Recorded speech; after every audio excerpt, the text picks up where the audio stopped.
Hello everyone and नमस्कार। Welcome to my channel High Rises. आज हम बात करेंगे आर्टिकल 370 व आर्टिकल 35A के बारे में, जो कि सुप्रीम कोर्ट के CJI DY चंद्रचूड़ के द्वारा आई टिप्पणी से चर्चा का विषय बना हुआ है। तो शुरू करते हैं। 5 अगस्त 2019 को केंद्र सरकार ने आर्टिकल 370 व आर्टिकल 35A को निरस्त कर दिया था और जिससे जम्मू कश्मीर का विशेष राज्य का दर्जा समाप्त हो गया था।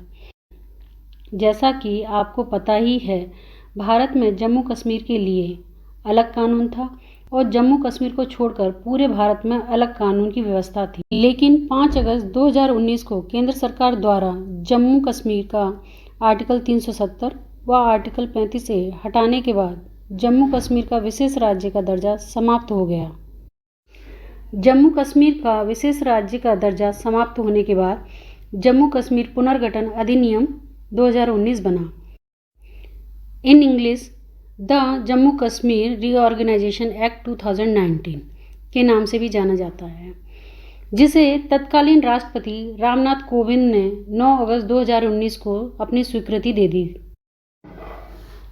आर्टिकल 370 और 35A के विरुद्ध सुप्रीम कोर्ट में 23 याचिकाओं पर CJI DY चंद्रचूड़ सहित 5 जजों की बेंच बीते 12 दिनों से लगातार सुनवाई कर रही है। इस सुनवाई में CJI समेत जो जज सुनवाई में शामिल हैं वे हैं justice BR Gavai, justice SK Kaul, justice Sanjiv Khanna और जस्टिस सूर्यकांत। और इस सुनवाई में याचिकाकर्ताओं की तरफ से सीनियर एडवोकेट कपिल सिब्बल व राज्य सरकार की ओर से सॉलिसिटर जनरल तुषार मेहता हैं। इसी मामले में CJI ने आर्टिकल 370 व आर्टिकल 35A पर टिप्पणी करते हुए सरकार से जवाब मांगा है और कहा है कि सरकार ये बताए कि आर्टिकल 370 हटाने की क्या आवश्यकता है, जिस पर सॉलिसिटर जनरल ने जवाब दिया कि फरवरी 2019 को पुलवामा पर आतंकी हमला हुआ था, जिसमें 40 जवान शहीद हो गए थे। इसी कारण जम्मू कश्मीर का विशेष राज्य का दर्जा समाप्त कर गणराज्य में मिलाने के लिए सोचा। CJI ने पूछा, जम्मू कश्मीर को पूर्ण राज्य का दर्जा कब मिलेगा, जिस पर सॉलिसिटर जनरल तुषार मेहता ने कहा कि सरकार से हमें डायरेक्शन मिली है, जिसके अनुसार लद्दाख यूनियन टेरिटरी ही रहेगा, जबकि जम्मू कश्मीर की स्थिति जब तक सामान्य नहीं हो जाती तब तक अस्थायी स्थिति सामान्य होते ही जम्मू कश्मीर को पूर्ण राज्य का दर्जा दे दिया जाएगा। और CJI ने पूछा, जम्मू कश्मीर में सरकार इलेक्शन कब तक कराएगी, जिस पर सॉलिसिटर जनरल ने कहा कि लद्दाख में कारगिल व लेह में स्थानीय निकायों में जल्द ही इलेक्शन कराए जाएंगे।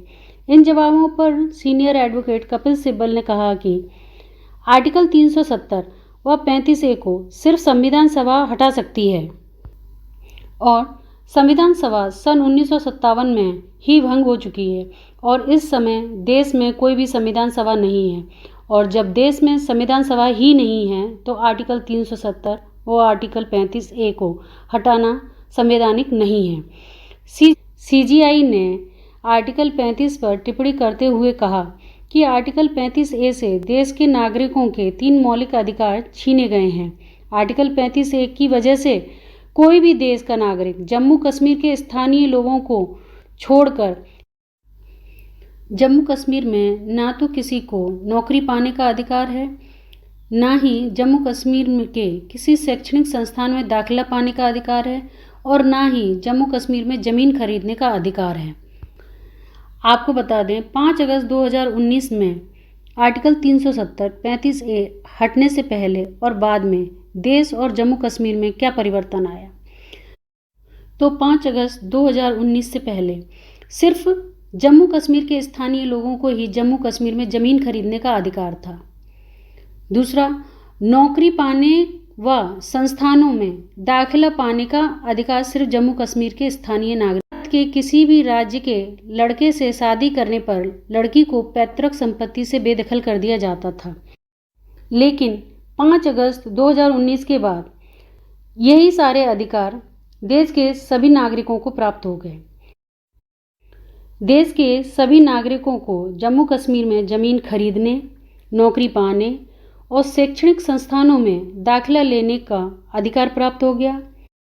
सॉलिसिटर जनरल ने आर्टिकल 370 व 35A के हटने के बाद उसके कुछ फ़ायदे भी गिनाए हैं, जैसे आतंकी गतिविधियों में कमी आई है, टूरिज्म को बढ़ावा मिला है, जम्मू कश्मीर की इकोनॉमी में इजाफा हुआ है। हमने अभी तक जितना भी आर्टिकल 370 व 35A के बारे में जाना, उससे यह कंक्लूजन निकलता है कि सरकार ने आर्टिकल 370 व 35A को हटाकर जम्मू कश्मीर के विशेष राज्य का दर्जा समाप्त कर दिया था।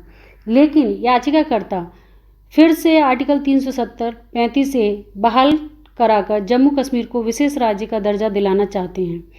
अभी चूंकि सुप्रीम कोर्ट से इन याचिकाओं पर पूर्ण निर्णय नहीं हुआ है, इसके लिए हमें सुनवाई पूरी होने तक और इंतज़ार करना होगा। मुझे उम्मीद है कि आप सभी को मेरे द्वारा दी गई जानकारी अच्छी लगी होगी और आशा करती हूँ कि यह जानकारी आपके लिए लाभप्रद होगी। धन्यवाद। आपका दिन शुभ हो।